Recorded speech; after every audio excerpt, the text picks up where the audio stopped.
Thank you for joining us. My name is Marie Yambo. Our social media platforms remains at Marie Yambo on Twitter and also at KBC Channel 1 on Facebook. It's KBC Channel 1 TV. Now, breast cancer remains the leading cause of cancer in women in Kenya, with more than 50% of the cases presenting in women below the age of 50. Every year, approximately 4,500 patients are diagnosed with the disease, and 2,000 patients lose their lives to this disease. Early diagnosis and treatment could greatly reduce the burden of breast cancer and improve treatment outcomes. Public awareness is also key to ensuring more people go for screening. October is the Breast Cancer Awareness Month, and today in studio we have Ruth Karanja, who 2 years ago was diagnosed with breast cancer. She's here to share her story of hope and bravery. Thank you so much, Ruth, for being in the studio. Thank you. Thank you so much. Your story is quite remarkable. I mean, the journey has been long and treacherous, but here you are today. You are now a cancer survivor. Yes. You know, but let's begin from the time that you know, you were given the news that you have breast cancer. You could take us to that moment. When I was given the news, I was not prepared because I was going to seek a letter, a referral letter, to go for, to get the results. And so when I went and requested, they told me we have the doctor who can also do that. So I went, they just told me, go to second floor, room 3. So when I entered, the doctor asked me, Ruth, how can I help you? And so I didn't say about the letter. I told the doctor about my problem. So he told me, can we check? I said, yes. And so when he started checking, he told me, Ruth, can you feel this? Ruth, this is cancer. Ruth, this is cancer. And so I was shocked. I was shocked. Though I didn't cry, I think God gave me grace. The first thing I say, God first, because it's God who carried me. He gave me the grace even to sit down and start chatting with the doctor. He drew the breast and where the cancer is inside the milk duct. And he just started explaining that, Ruth, if it bursts, it will go direct to stage 4, which is incurable. So it was an emergency by the time you were going there? Yeah, what the doctor told me before any report, it was emergency. Okay. Yes. Now, you know, you said that when the doctor gave you the news, you seemed not very shocked. But there's a reason to that. Yes. Because your diagnosis came in 2020, but your symptoms began in 2018. Yes. So you already had that thought like, maybe this could be breast cancer. So yes, maybe you could just let us know, what are some of the symptoms that you were experiencing then in 2018? The first symptoms were the numbness on my left hand. I could feel that as if there is something between the hand and the armpit. And I could feel the discomfort on my left. So I could keep on changing bloods. I could say maybe the blood is not fitting. I could talk with some friends. They could tell me, do you know that the left breast is always big? So, but how now? Others, they could tell me, yeah, you know, how old are you? I was 48. Hey, Ruth, you don't know that those are signs of menopause? And so I could relax sometimes, but the discomfort continued. And I felt, this is not okay. I'm not okay. So I started seeking medical attention. But wherever I went, they didn't give me the answer. Even the gynecologist, he also told me that, Ruth, it's menopause. So that's why you are feeling the numbness and all what of use. But it continued. And I at one time, I started feeling a sharp pain at night, and it could go. Mm-hmm. So that's why I started saying 50-50, it's not okay. Okay. But when I read about the signs, I could not see my breast with any sign until one time I saw as if my nipple is sunken. Yes. Okay, so then you knew that maybe something is not So when quite I went okay. for screening, I was 50-50. But you also told me that there is a particular pain that you actually experienced that actually pushed you to say that this is Yes. not normal pain. Yes. I could feel some sharp pain at night, and it could go. But one time, it was in the morning, almost 8 a.m. As I was dropped, I felt that sharp pain, as if something pulling my breast like this, as if it's a fairly tiny string pulling like this.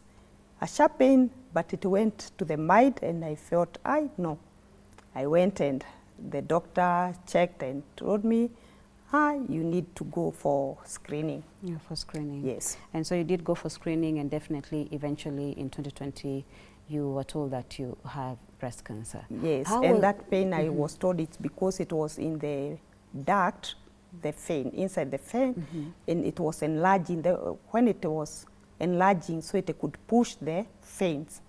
That's when I could feel that sharp pain. Yes. And so you were feeling discomfort all this time. You didn't know what the issues were. You were being treated for other things, menopausal symptoms and all that. Reflux. Yes. Eventually, you're told you have breast cancer. I don't know how that journey now became, because you had to go back and break the news to your family. Yes. When I went to the doctor, and he told me those signs, so I accepted. And I thank God, because I got a friendly support that worked very well, because they encouraged me. We started chatting as if there is nothing wrong has happened or any bad message that you have received. And so I was ready to go and break the news to my family. And we chatted and we talked in a good way. And I told them, all of us, we have to be teamwork, and we have to be positive, to encourage each other, to support each other, and to see the goodness of each other. Okay. And so they really supported me. Yes. And in fact, that is the question: how important is social support and family support, especially when you're dealing with this kind of a disease? It is number one. Social support, it's number one. Family support, it's very important, because if you don't get that, there are those with withdrawal syndrome, and you can get depressed, and you can even give up because you don't have hope. But if you get somebody who is supporting you, who is telling you, yes, you are going far, you get that courage to continue, and you get that social support. So many people came to encourage me, and even to tell me, Ruth, you'll make it. And for sure, that's why I'm here. You're here today. Yes. You owe it all to your family, and definitely great friends also. Great friends. Yes. And you talked about social support and being important in terms of helping someone who's suffering from breast cancer to even survive, yeah? Yes. You went through mastectomy. Yes, I did. And that means one of your breasts was removed. Yes. How did that affect you? Because, as a woman, that is one of your identities. Yes. But here you are, you're told, what, Ruth, this is an emergency. We just have to do this. You have no time to think about it. You wake up, maybe after a few days, the breast is gone. How was that journey for you? I can just count it as God's grace, because I was not given a big time even to figure out how the outcome will be. It was within the same week I was done that major mastectomy. And so when healing, I went in to shower and I saw the reality. But I talked with my God, and I told God, here I need you. I don't want to shed tears of pain. I want to continue, and I know I will live to encourage my family, my friends, and so many other people. So God, give me grace and God gave me extraordinary grace. I have never cried. I kept on taking photos and could say to friends, those scars, I have them, and I even put them to my status because I don't want to shy for the scars. I said, these scars, they will give God glory.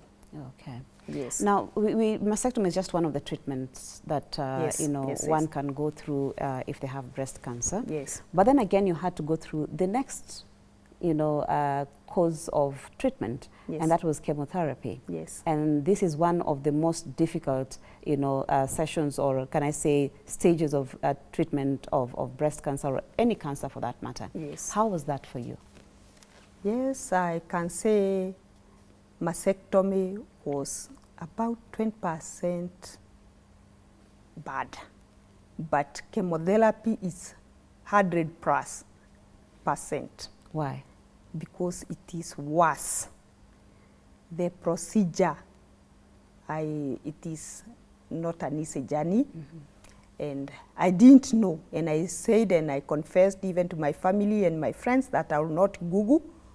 I had not seen somebody going through chemotherapy, so it was my first time. And so when I went and started those drip, it was so painful, but I thank God where I went, they allowed me to use YouTube. I could just place. Through that pain, I was just praising with my caregiver. And maybe you could even just explain to us when you talk about pain, yes. for those who don't understand what chemotherapy is. Yes. Because also talk to us about some of the side effects yes. that you had to go through. Yes. So the drugs that you are induced, they are very painful. They go to kill every good and bad cell. So when you are being induced that drug, it burns. It's like you are going through fire, real fire. The whole body? Yeah, the whole body, from the head to the toes. And I could even get the blisters. Yeah, like you are poured hot water or hot porridge. You could get those blisters. The face could change. The eyes, you couldn't see like these lights. And it was a bad experience. But I was given food, drinks, a lot of water. You talked about loss of hair? That was first chemotherapy. I didn't lose anything. And so when I went home, I got a lot of support. My friends, my colleagues, we could dance, we could sing and play.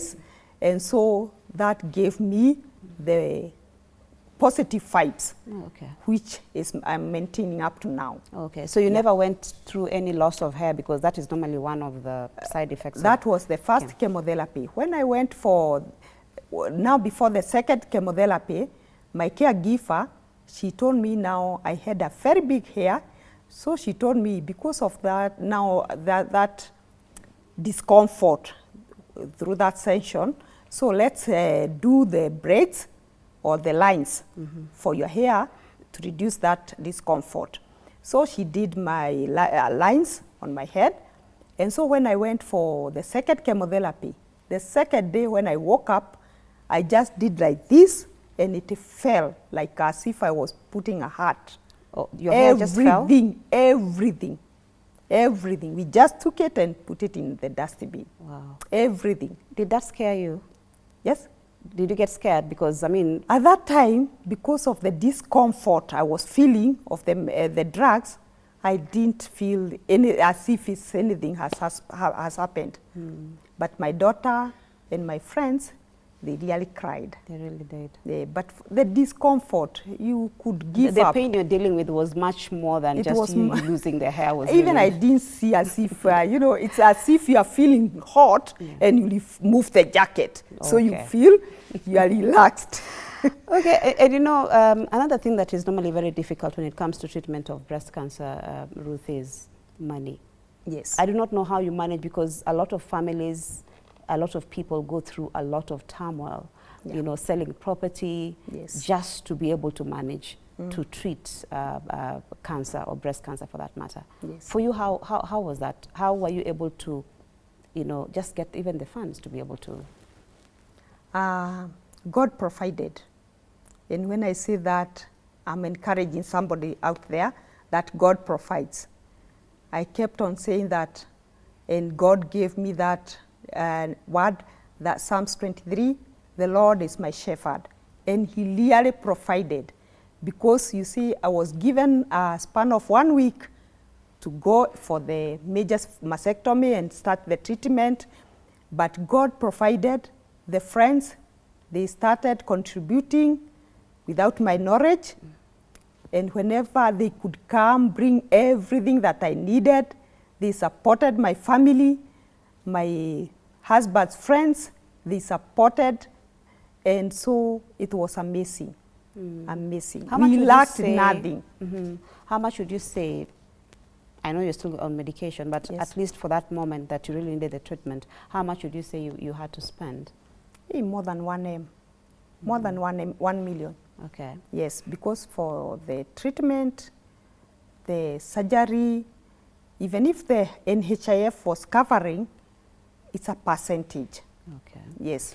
And then you also brought up something that, when you're going through this chemotherapy, your nutrition has to be up to date. Yes. Your blood works, if I may call them, Yes. have to be up to date. Yes. So those are some of the challenges Yes. that cancer patients, or at least breast cancer patients, go through. So you talk about support, Yes. yeah, socially, but then again, there is the issue of the diet itself. The diet, yes. Yeah.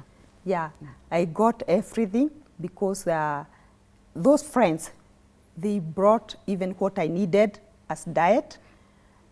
Even I remember my brother-in-law brought supplements, which are boosters, and they really helped me. What was the most difficult part of this journey? Because, you were lucky you had a support system. Yes. Other people don't have that. The discomfort of chemotherapy.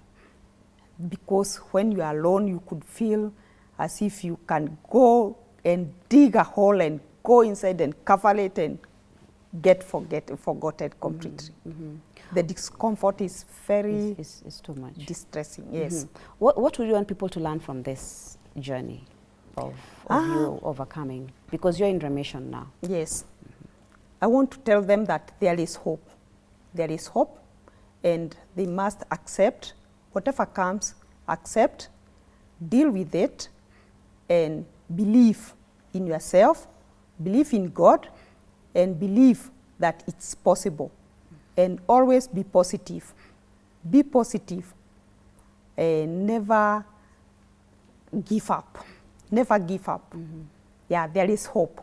Okay. Yeah, be focused and know that there is hope. Because now when I see those I have talked to healing, I feel now energized. So you're actually in advocacy now also? You do some advocacy work when it comes to... I'm trying, yeah. Yes, I'm trying. I'm telling many, yeah. Yeah. And through my status, through walking, wherever I meet, wherever I get a group of people in church, in weddings, in any function, whenever given a chance, I have to tell them that I'm a cancer survivor and there is hope. And when you get the proper medication and the early screening, you can get well. Okay. Yes. I remember you shared the fact that you've actually encouraged it's about 7 women. Yes. And who had to go through it, and today Yes. they're actually they are strong. very strong, and they have a testimony. People normally think that after going through like mastectomy, when you went through it, and then you go through chemotherapy, then and now you're in remission. Yeah. And so cancer is gone, you've kicked it out, and so life continues. But you are actually taking medicine. Yes. And you told me for 10 years. Yes. Maybe you could just explain that to us. Yeah, you have to accept that when I was told that I'll take the medicine, I had to accept. So many people, they feel when you go for the second, third clinic, and you're told that now you're okay, they give up and they say, this medicine, because they also have side effects. They give up and they don't take them anymore. But I'm disciplined. I usually take them. Even at my place of work, have told them that I usually take medicine at 10, so you have to remind me. And they come, Ruth, have you taken your medicine? And they're quite expensive. They are quite expensive, yes. Maybe you could just enlighten us. How much do you spend in a day or in a month? One tablet costs 240, and the medicine I'm taking is called Letrozole. I take one per day. That's 240 per day. So it's also very costly. Together with that, I usually take some supplement to boost my immunity, which are very costly. So those one I'm not disciplined. Because of finance, sometimes I skip. But when I take, I feel I'm able to continue. Okay. Yeah, because of that medicine, it's called tab therapy. It's also like chemotherapy. When you take that tablet, it drains your energy. There are so many side effects. Okay. So you have to boost your immunity with nutrition and even those supplements. Okay. Yes, so and they are very costly. Yes. Exactly. We are coming to the end of the program. Yes. But what would be your parting shots, especially for women? You know, one, you did wait for almost 2 years. Yes. You actually diagnosed at stage 3. Yes. Or almost there. Yeah. So what advice would you have for women out there, especially this being the Breast Cancer Awareness Month? Women there, you should know your body. It is good also to be screening yourself. Yeah. You know. Self-examination. Yeah, self-examination. And you should love yourself and accept any change. Go for medication, go for screening. It's advised every year. And speak out, speak with friends, share it out. Okay. Because sometimes you can come and see, maybe I don't have any problem. But when you share, I tell you what I have gone through, and you get encouraged and you get the power and the confidence to go on. So share it out. Okay. Don't keep it to yourself. Thank you so much, Ruth, for coming in and sharing your experience with breast cancer and battling, you know, can I say the war? Yeah. And winning, and now you're in remission. Yes. And you're a breast cancer survivor. Yes. Thank you very much for sharing your story. Thank you also very much for your time and your company, for tuning into the program. I'm hoping that this program was actually worth your while and that you learned one or two. And remember, screening is actually key in terms of catching the cancer when it can actually be treated before it can actually reach a very severe stage. So thank you so much for joining us this evening. I leave you now until next week. I'm Marie Yambo.